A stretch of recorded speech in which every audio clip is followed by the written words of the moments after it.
El estrés oxidativo se define como un desbalance entre la producción de especies prooxidantes por parte en las defensas antioxidantes de la célula.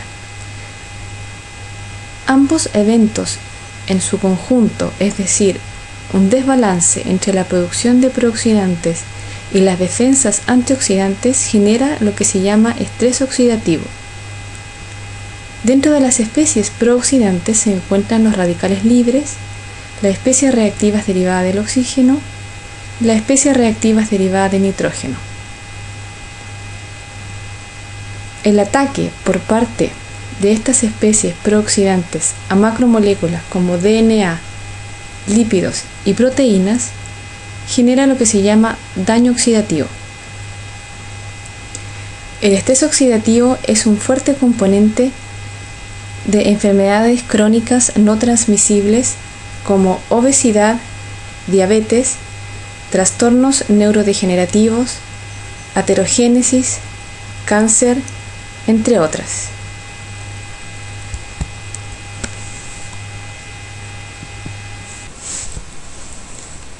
El oxígeno puede reducirse a radical superóxido aceptando un electrón, por ejemplo, desde la cadena transportadora de electrones en la mitocondria.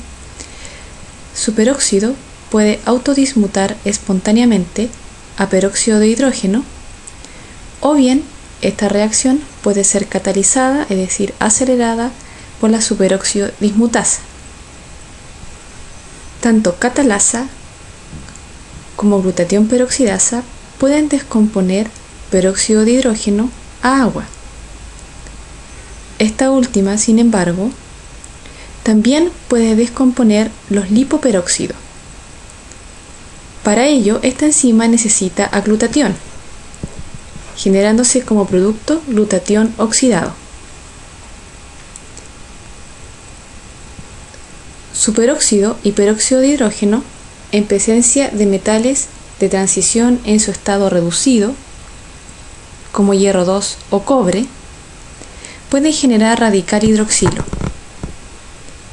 Radical hidroxilo puede atacar diversas moléculas como DNA, proteínas y lípidos, generando radicales libres.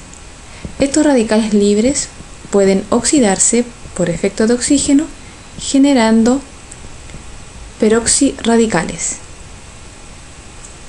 Estos peróxidos radicales pueden ser estabilizados por vitamina E a hidroperóxidos.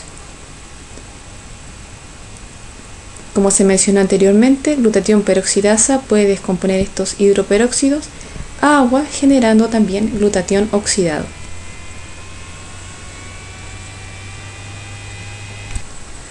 ¿Cómo se pueden generar diversas especies radicalarias derivadas del oxígeno en el laboratorio? Vamos a comenzar con el radical anión superóxido. Este radical se puede generar por una vía enzimática utilizando a xantina oxidasa, la cual cataliza la oxidación de hipoxantina a xantina y de xantina a ácido úrico, generando dos átomos de radical superóxido si la reacción comienza a partir de hipoxantina. Si la reacción comienza a partir de xantina, entonces solo se produce un átomo de radical superóxido. El radical superóxido también puede ser formado por medio del reactivo superóxido de potasio, el cual en medio acuoso se descompone generando radical superóxido. Esta última reacción es una reacción inestable y la concentración de superóxido producida en la solución acuosa no es estable en el tiempo y tiene baja reproducibilidad.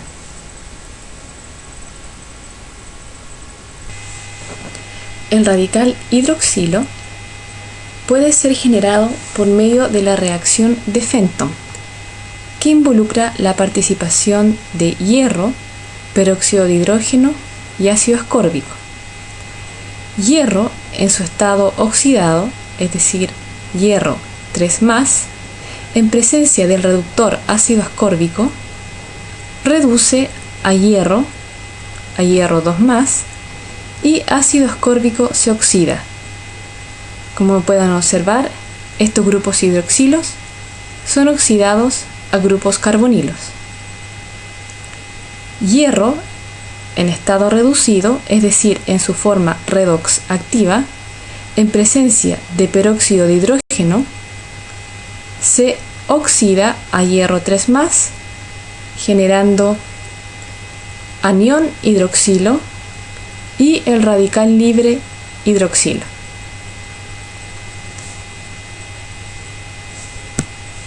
El peroxinitrito puede ser generado in vitro utilizando un reactivo llamado SIN-1. SIN-1 en medio básico se isomeriza produciéndose la apertura del anillo, generándose la especie SIN-1A. SIN-1A reduce oxígeno a radical superóxido, generándose este radical catiónico intermediario, el cual se descompone en forma espontánea en la especie SIN-1C, generándose en esta reacción óxido nítrico. Óxido nítrico en presencia del radical superóxido produce peroxinitrito. Existe un fármaco llamado molsidomine, el cual es un metabolito del SIN-1 y se descompone en el plasma, dando origen a la especie óxido nítrico, el cual es un importante vasodilatador. Por lo tanto, este medicamento se utiliza como un antianginoso.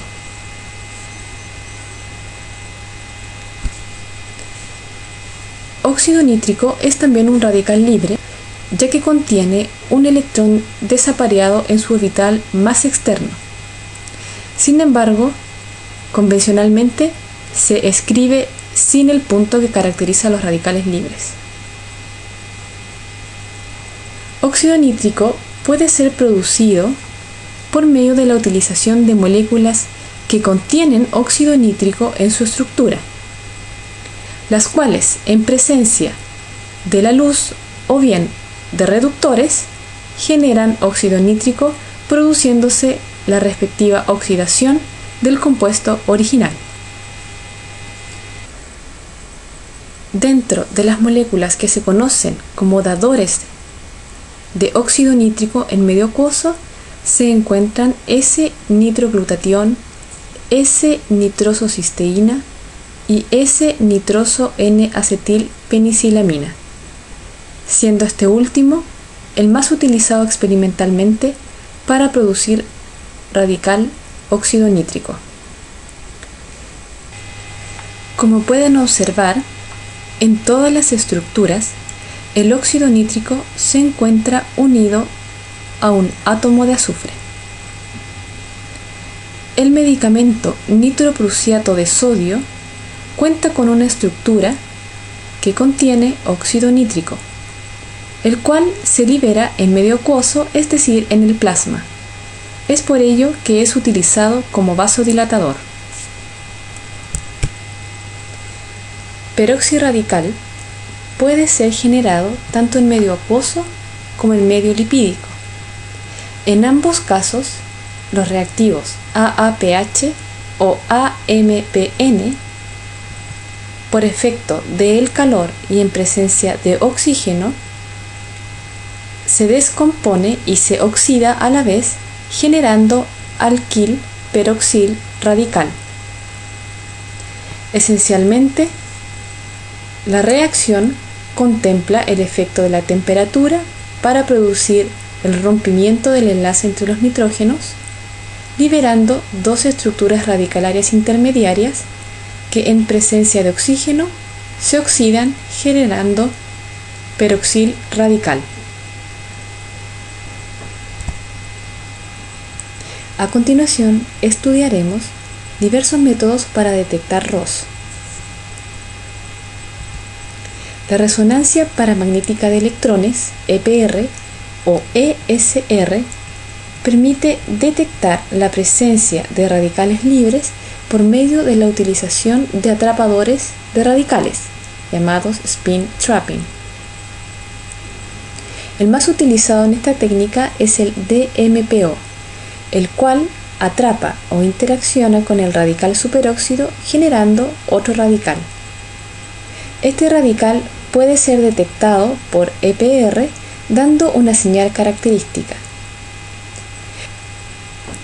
Si este spin trapping atrapa a un radical hidroxilo, generará otra especie radicalaria dando origen a otra señal característica. La señal producida en EPR es característica de cada radical libre, es decir, depende de cómo ese radical libre interacciona con el campo magnético generado por el instrumento.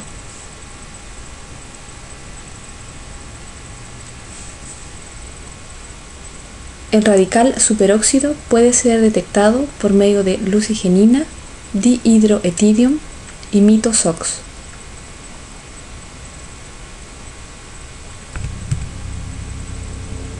La detección de radical superóxido por medio de lucigenina es bastante compleja. Se necesita una reducción univalente inicial de lucigenina a lucigenina catión radical.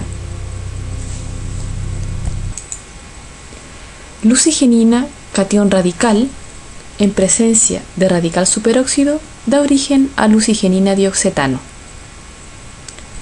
Lucigenina catión radical también puede oxidarse a lucigenina inicial, dando origen artifactualmente a radical superóxido. Lucigenina catión radical puede reducirse y luego oxidarse a lucigenina dioxetano. Por lo tanto, esta reacción, que no involucra a superóxido, da origen a la generación artifactual de lucigenina dioxetano. Este compuesto, en su estado excitado, se denomina N-metilacridona, el cual, al retornar a su estado basal, emite luz que puede ser cuantificada por medio de luminescencia. En este sistema de detección de radical superóxido hay que tener en cuenta de que en presencia de reductores que pueden catalizar la reacción inicial, también pueden catalizar esta reacción artifactual que da origen a lucigenina dioxetano. Por otro lado, lucigenina catión radical puede producir radical superóxido en la misma reacción, generando una sobreestimación del producto de superóxido.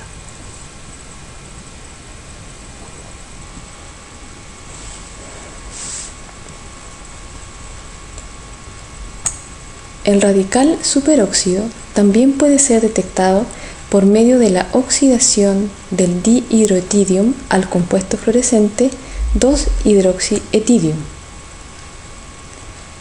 Un derivado del dihidroetidium que se acumula en la mitocondria es mito-SOX. Se acumula porque es catiónico,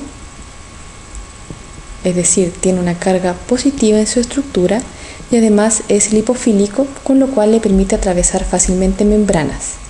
Se acumula en el interior de la mitocondria porque la matriz de este organelo está cargada negativamente. Este compuesto se oxida por presencia de superóxido en el compuesto fluorescente. Es importante mencionar que el dihidroetidium no solo se oxida al 2-hidroxietidium, también puede oxidarse a etidium. Sin embargo, el 2-hidroxietidium es un producto específico de la oxidación del dihidroetidium por efecto del radical superóxido.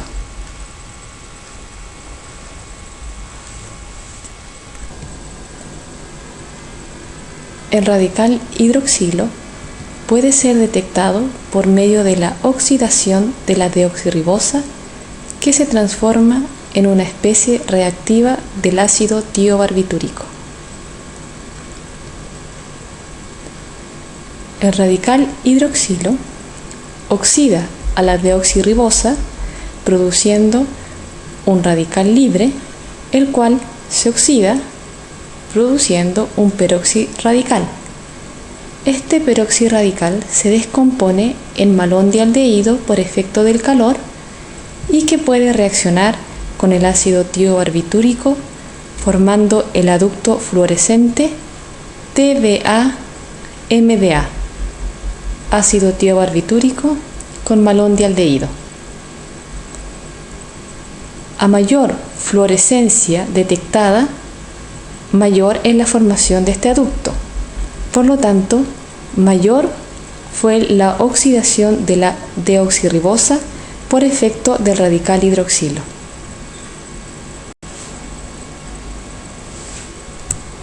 La especie prooxidante anión peroxinitrito puede ser detectado por medio de la oxidación de la dihidrorodamina 1,2,3 al compuesto fluorescente rodamina 1,2,3. Por lo tanto, a mayor fluorescencia, mayor presencia del anión peroxinitrito. ¿Cómo cuantificar las consecuencias de los ataques de los radicales libres o de especies prooxidantes sobre los sistemas biológicos? Los radicales libres pueden atacar diversos sustratos biológicos, lípidos, proteínas o ADN, y generar daño oxidativo. En los lípidos se puede cuantificar el daño por medio de la medición de malondialdehído e hidroxinonenal, la medición de dienos conjugados, de isoprostanos o hidrocarburos. El daño oxidativo a proteínas puede ser cuantificado por medio de la variación en la actividad enzimática, ya que el ataque radicalario a los centros catalíticos de dichas proteínas altera su actividad enzimática. Las proteínas también pueden oxidarse y puede cuantificarse por medio de la formación de carbonilos o la nitrosilación de dichas moléculas. La oxidación de los ácidos nucleicos puede ser cuantificada por medio de 8-hidroxiguanosina y por medio del ensayo Cometa. En los lípidos se produce el mayor daño oxidativo en un proceso que se conoce como lipoperoxidación o enranciamiento oxidativo.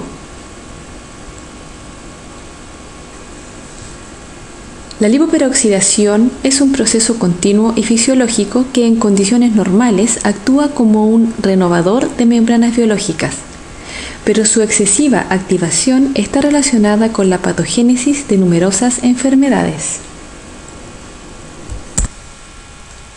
Se consideran tres fases en la lipoperoxidación: la iniciación, la propagación y la terminación.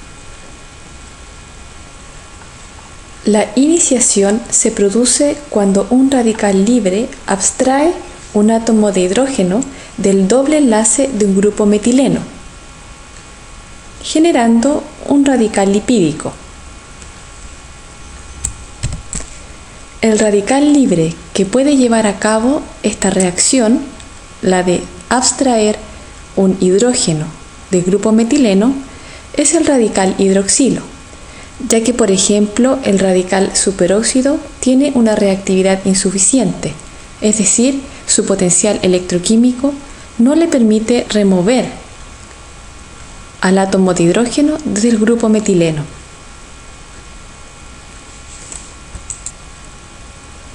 Este ataque radicalario se genera fácilmente en un ácido graso insaturado en donde el grupo metileno se encuentra entre dos dobles enlaces.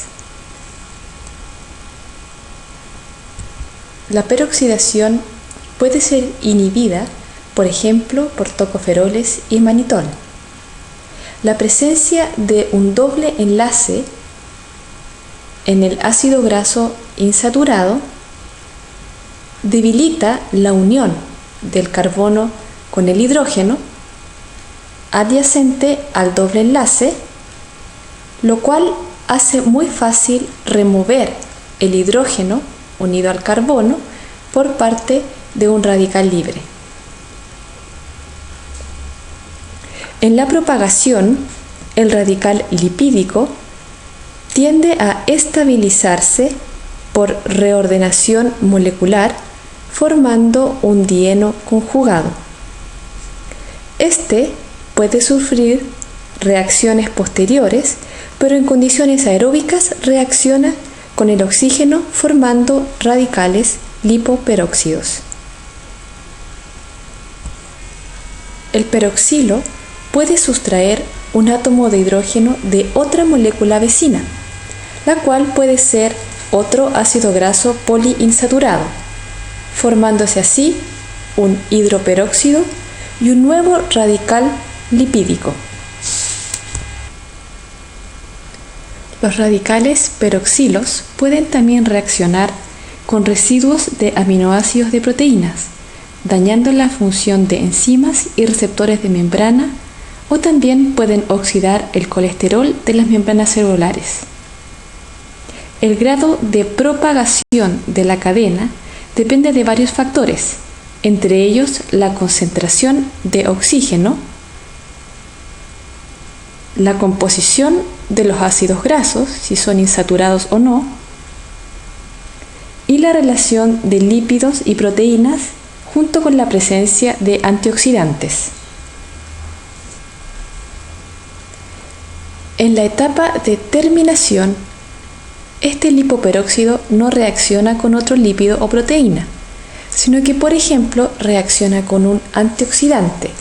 Dentro de los más conocidos se encuentra el alfa-tocoferol. La etapa de propagación puede terminar también si es que este radical lipoperóxido reacciona con otro radical lipoperóxido o un alquil radical, generando un tetraóxido. El tetraóxido es inestable y al romperse genera aldehídos, como por ejemplo malondialdehído.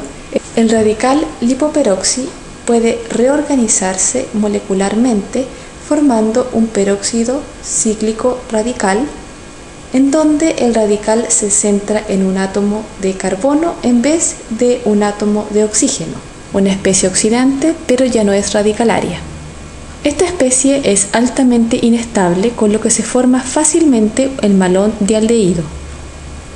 El malondialdehído puede ser cuantificado por medio de la reacción de Tibars, en donde el malondialdehído reacciona con el ácido tiobarbitúrico, formando un aducto estable y fluorescente. A mayor fluorescencia, mayor formación de este aducto, mayor formación de malondialdehído, por lo tanto, mayor lipoperoxidación.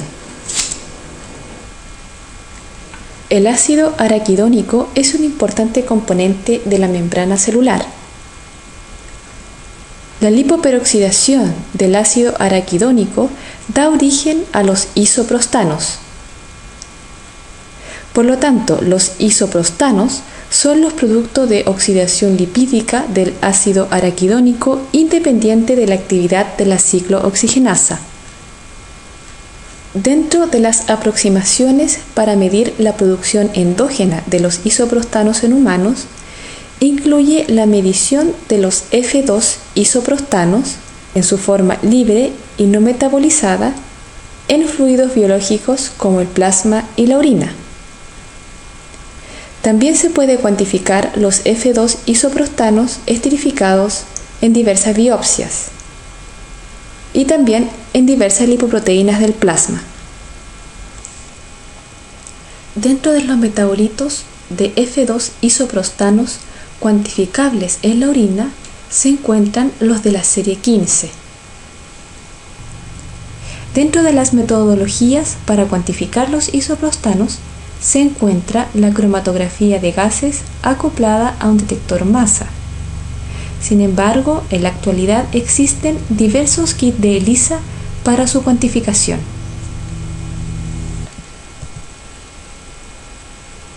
La lipoperoxidación también puede ser detectada por medio de la cuantificación de hidrocarburos. Los lipohidroperóxidos pueden sufrir un ataque por metales redoxactivos, como por ejemplo hierro en su estado reducido, para formar lipoalcoxirradical. Este puede sufrir una beta-escisión espontánea formando alquil radical y lipoaldehído.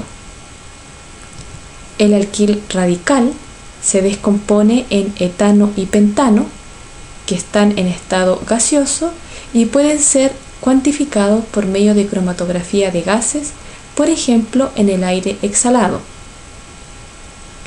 Lipoaldehído, por otro lado, puede cuantificarse por medio de TIVARS.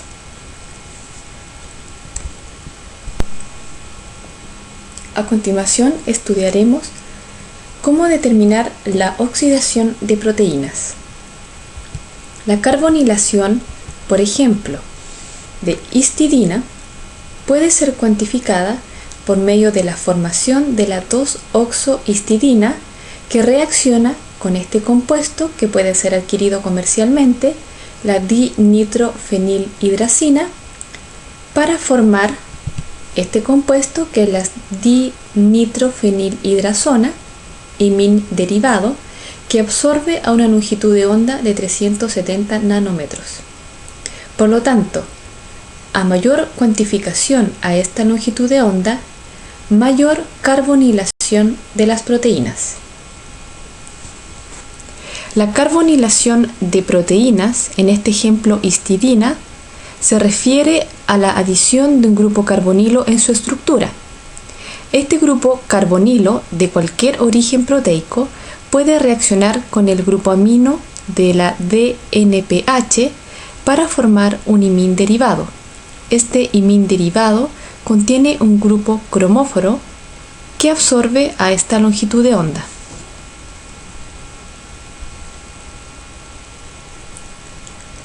La nitrosilación de proteínas, por ejemplo de tirosina a nitrotirosina, puede ser cuantificada por medio de HPLC o por cromatografía de gases acoplada a un espectrómetro de masa. La hidroxilación, en cambio, puede ser cuantificada fluorométricamente por medio de la detección del producto bitirosina. La oxidación de proteínas también puede ser estudiada por medio de la actividad enzimática. Por ejemplo, aconitasa es una enzima que contiene hierro y azufre en su centro catalítico, el cual, al sufrir un ataque radicalario por radical superóxido, se inactiva.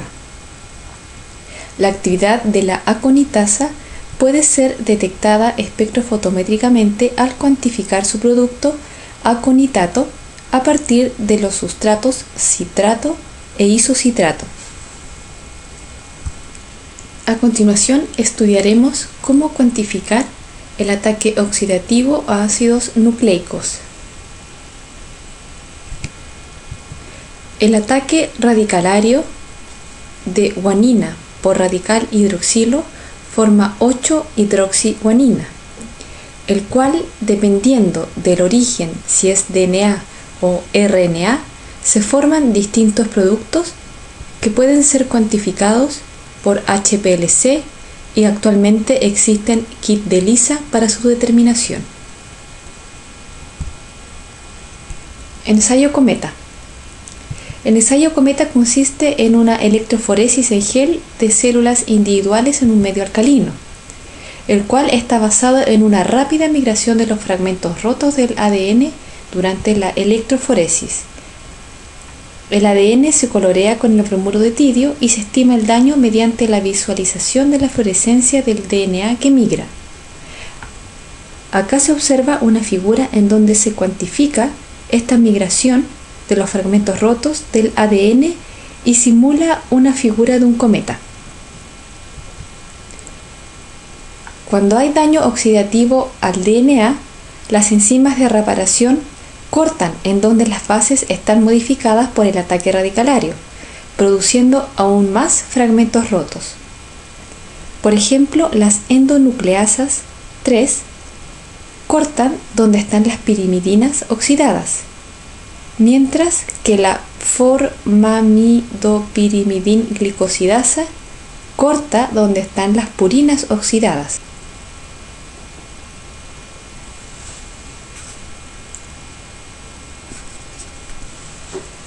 Dentro de las defensas antioxidantes de la célula se encuentran glutatión reducido, enzimas antioxidantes como superóxido dismutasa, catalasa y glutatión peroxidasa. Y dentro de los parámetros prooxidantes de la célula se encuentra el glutatión oxidado y las enzimas prooxidantes como xantina oxidasa, NADPH oxidasa y mieloperoxidasa.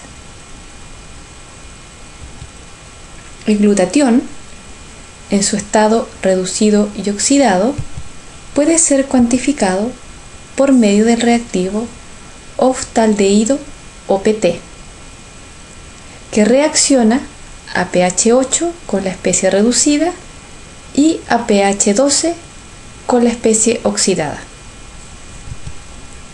Los distintos aductos pueden ser cuantificados por fluorescencia a estas longitudes de onda.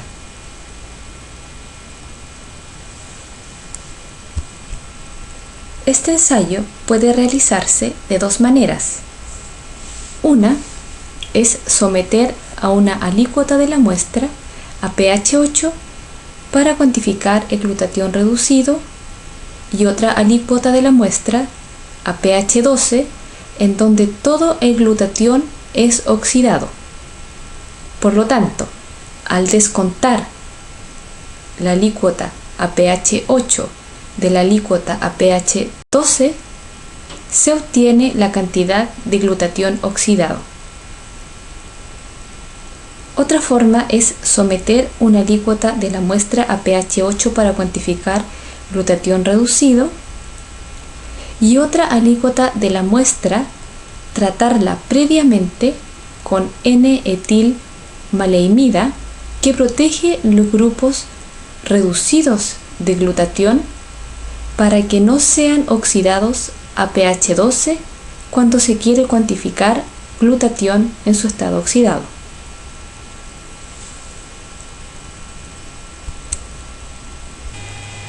Cuantificación de enzimas antioxidantes. La superóxido dismutasa cataliza la autodismutación de radical superóxido a peróxido de hidrógeno. Superóxido dismutasa puede ser cuantificada por medio de diversos kits disponibles comercialmente. Por ejemplo, este kit se basa en la producción de superóxido por medio del sistema de xantina oxidasa. El superóxido puede ser cuantificado por medio de la reducción de sal de tetrasolio a formasan, el cual absorbe a una longitud de onda de 450 nanómetros. Si este superóxido es interceptado por la enzima superóxido dismutasa, la reducción de tetrasolio a formasan será menor y la cuantificación a 450 nanómetros también disminuirá. Es decir, a mayor presencia de la enzima en las muestras analizadas, menor formación de formasan y menor cuantificación a 450 nanómetros.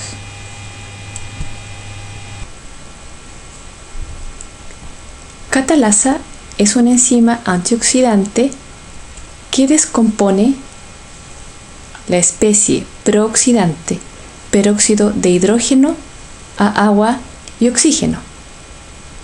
Actualmente existen diversos kits disponibles comercialmente que cuantifican la actividad de catalasa. Por ejemplo, este kit se basa en la peroxidación de Amplex Red al compuesto fluorescente resorrufin acoplado a la oxidación de glucosa por glucosa oxidasa.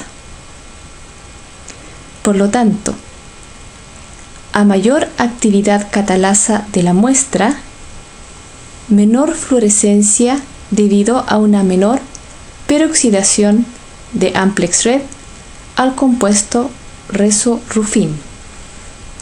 La actividad de catalasa es inversamente proporcional a la señal de